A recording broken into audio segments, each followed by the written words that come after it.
Chères sœurs et frères, nous avons lu 3 textes bibliques,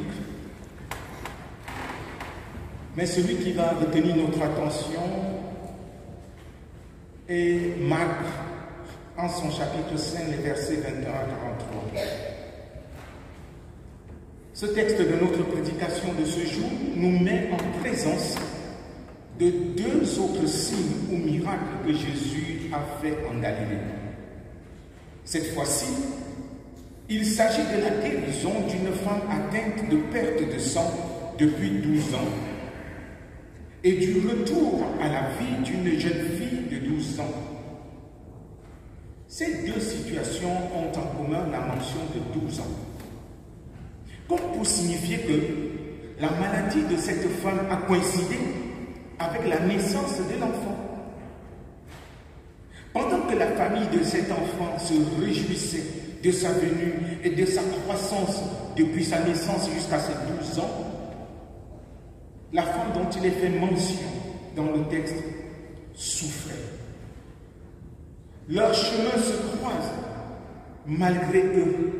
Lorsque l'enfant tombe gravement malade et est sur le point de mourir, nous parlerons dans un premier temps de la manière dont les 2 ont procédé pour entrer en contact avec Jésus. Et dans un deuxième temps, des risques qu'ils ont pris. Et dans un troisième temps, de la rencontre de Jésus avec chacun d'eux. D'abord, la manière d'aborder Jésus. Tandis que Jairus, le père de l'enfant, court à la rencontre de Jésus pour solliciter son aide, la femme mijote son plan dans son cœur.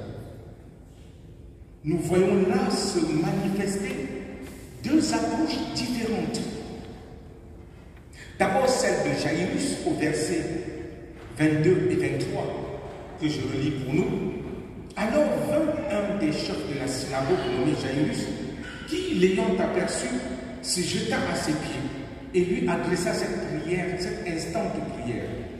Ma fille est à l'extrémité. Viens, impose-lui les mains, afin qu'elle soit sauvée et qu'elle vive. Comme on peut le constater, sœurs et frères, la démarche de cet homme est publique et sans détour. Il fait fi de sa notoriété et de son rang social. Se jeter aux pieds de Jésus signifie non seulement qu'il voit en lui ce qui a et est la solution à son problème, mais aussi qu'il reconnaît en lui son sauveur, entre guillemets, au sens propre, car il peut sauver sa fille. On peut également voir en ce geste une façon pour lui de s'humilier devant Jésus. C'est comme si le monde de Jairus s'était arrêté. Il ne se préoccupe pas de ce que les gens pourraient dire. L'essentiel pour lui est qu'il trouve grâce auprès de ce Jésus dont on parle tant. Ensuite, la démarche de la femme au verset 27 à 29. Et je le lis. Ayant entendu parler de Jésus, elle vint dans la foule par derrière et toucha son vêtement. Car elle disait, si je puis seulement toucher ses vêtements, je serai guérie. Au même instant, la perte de sang s'arrêta et elle sentit dans son corps qu'elle était guérie de son mal. Pour cette femme bien-aimée, qui n'est d'ailleurs pas nommée, puisqu'on ne donne pas son nom, en disant une femme, elle ne trouve d'autre solution que de se faufiler dans la foule par derrière pour mettre son plan à exécution. Réussir seulement à toucher les vêtements de Jésus pour être guéri. Comme vous pouvez le remarquer, elle est dans une démarche de foi sans témoin. Elle le vit. Elle vit cette foi elle-même à l'intérieur, pas de témoin. Puisque personne à part elle, et Jésus bien entendu, ne sait ce qui se passe dans cette foule si bruyante. Tout se fait dans la conviction qu'elle a dans son cœur. Ce cœur discret, entendons ici discrétion. Ce cœur discret et bien disposé rencontre celui de Jésus, toujours prêt à accueillir chaque cœur qui s'approchent de lui de manière sincère et vraie. Avant d'aller plus loin, sœurs et frères, il est important de relever que ces deux personnes ont été favorablement accueillies par le Seigneur Jésus, qui seul connaît l'état des cœurs de ceux qui viennent à lui. Et il a agi comme il trouvait bon de le faire et selon la priorité qu'il a établie. Jairus s'est adressé à lui en premier, mais c'est la femme qui a été guérie en premier. Étant donné l'urgence de la situation qu'a exposé le chef de la synagogue, on serait tenté d'en vouloir à cette femme qui a ralenti Jésus, qui aurait pu se rendre chez l'homme avant le décès de sa fille. D'ailleurs, si la femme a attendu pendant 12 ans, elle pouvait encore attendre quelques minutes ou heures sans problème. Mais ne dit-on pas que le temps de Dieu est le meilleur? Maintenant, abordons les risques pris. Comme nous l'avons déjà dit plus haut, Jairus qui vient se jeter aux pieds de Jésus n'est pas n'importe qui, comme on dit souvent dans notre société. Rappelons qu'il est quand même un des chefs de la synagogue.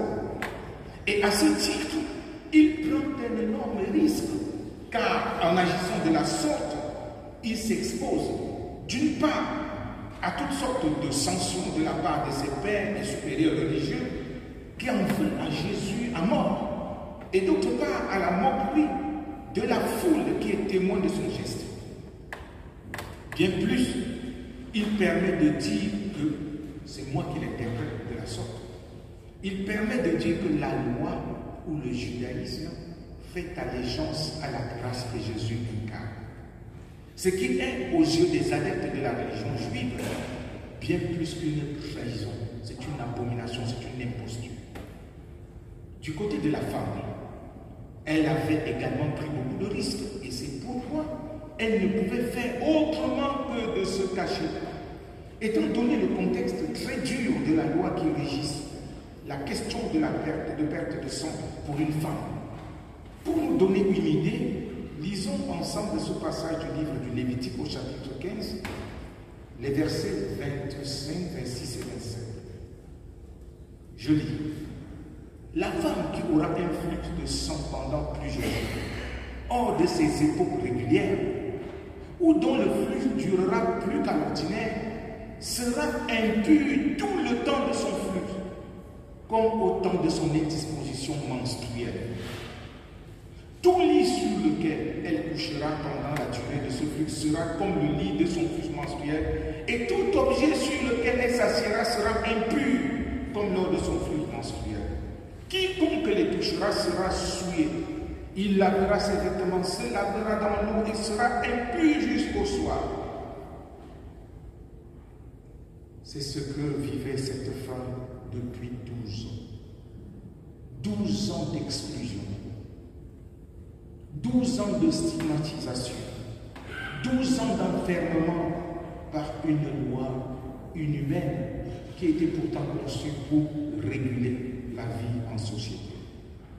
En approchant la foule et Jésus, elle est manifestement hors la loi et risque gros en matière de sanction si elle est découverte.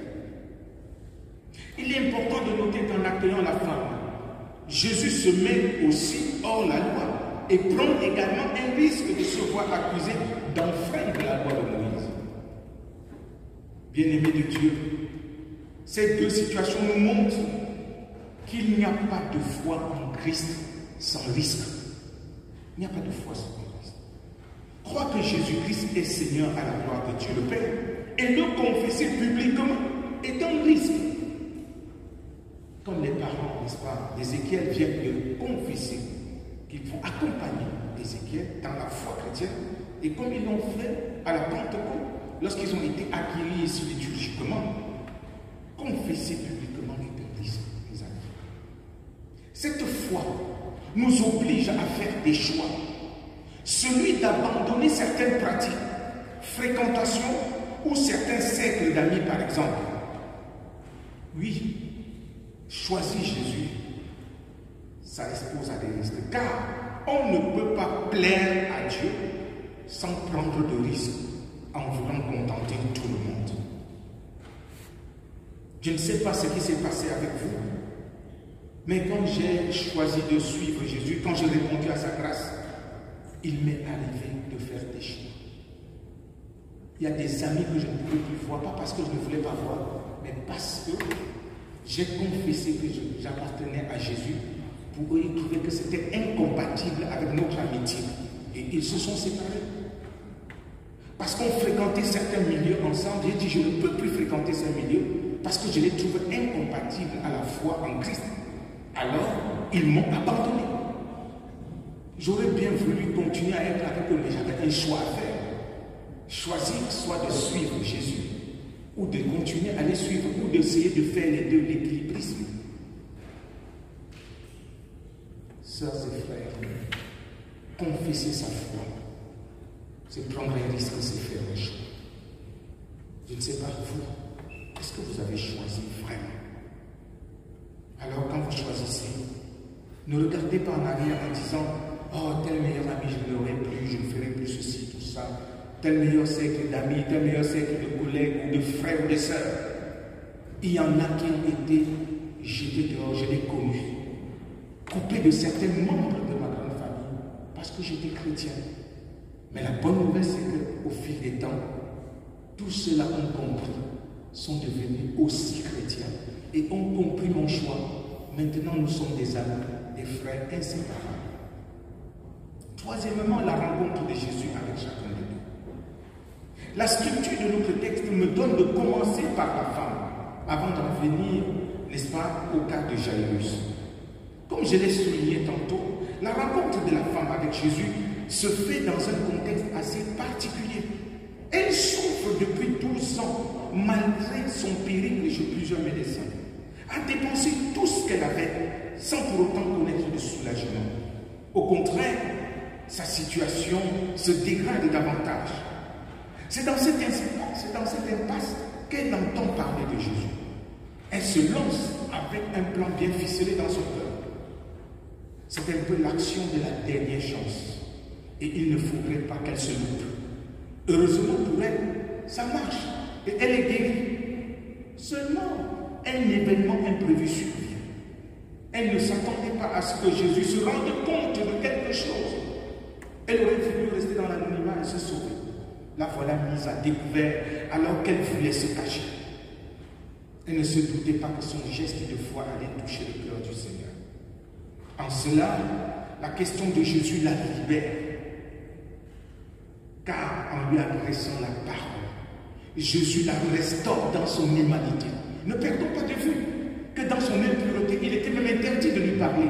Mais Jésus, en lui adressant la parole, la sort de cet enfermement depuis 12 ans. Il lui redonne ce qui fait d'elle l'être humain aimé de Dieu. Jésus l'a fait renaître. Cette femme ne peut plus se cacher. Et comme Jairus avant elle se jette aux pieds de Jésus et lui dit toute la vérité. C'est quoi toute la vérité? Puisque le texte nous dit, elle lui dit toute la vérité. C'est quoi? C'est celle que nous connaissons déjà, à savoir son histoire. Est-ce que c'est ça la vérité qu'elle dit à Jésus? Ou autre chose que Marc s'abstient de révéler ici?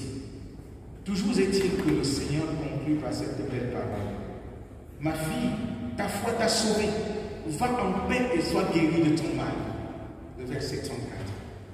Venue pour chercher la guérison physique, cette femme s'en sort non seulement guérie de son mal, bien plus sauvée, c'est-à-dire guérie de son péché, de ce qui pouvait la séparer de Dieu.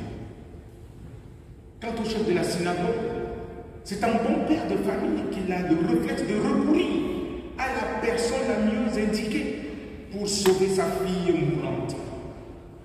Mais son horizon s'obscurcit quand on lui annonce que sa fille est morte et qu'il n'est plus nécessaire de déranger le maître. Sans lui laisser l'occasion de dire un mot, Jésus lui adresse cette parole. Ne crains pas, crois seulement. La suite, nous la connaissons. Jésus a ramené la petite fille à la vie et l'a remise à ses parents. Quelle bonne nouvelle. Sœurs et frères, nos deux personnages ont rencontré Jésus dans une situation de grande détresse. Chacun est venu tel qu'il est, sans voir en la foule un obstacle à leur démarche.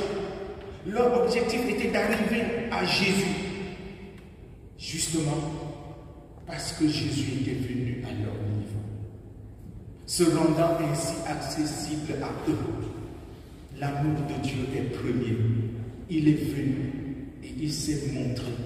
Alors, ces gens pouvaient avoir accès à lui. Ma soeur, mon frère, toi qui es là aujourd'hui ou qui nous suis à distance, aujourd'hui encore, ce Jésus de la Bible est toujours accessible à celles et ceux qui voudraient le rencontrer pour lui dire leur détresse. Comme le chef de la synagogue et la femme, tu peux aussi t'approcher de Jésus pour lui parler de ta situation. Personne mieux que toi n'est à même de le faire. Ce qui est sûr, c'est qu'il a une parole pour toi. Une parole qui correspond et répond à ta préoccupation. Alors, quelle que soit ta détresse, quelle que soit la situation que tu vis, n'hésite pas de t'approcher de Jésus. Peut-être on t'a présenté une figure d'un Jésus dominateur, c'est faux. Le Jésus de la Bible est un Jésus aimant, qui vient, qui descend à notre niveau. Alors ne continue plus de dire, ce n'est pas mon histoire cette foi chrétienne. Non, c'est pour toi que Jésus est venu et qui s'est donné à la croix. Nous prions. Seigneur, nous venons vers toi, presque en cachette parfois. Nous osons à peine te dire ce dont nous avons cruellement besoin. Aujourd'hui, nous voici avec nos corps et nos cœurs meurtris. Nous voici avec notre foi et une espérance folle. Seigneur, guéris-nous. Toi, tu t'arrêtes en chemin. Tu nous regardes, tu nous prends par la main et tu nous dis, lève-toi, ta foi t'a sauvé. Pour cela, nous te disons merci. Tu es le Dieu de la vie et tu nous veux vivants, vivantes.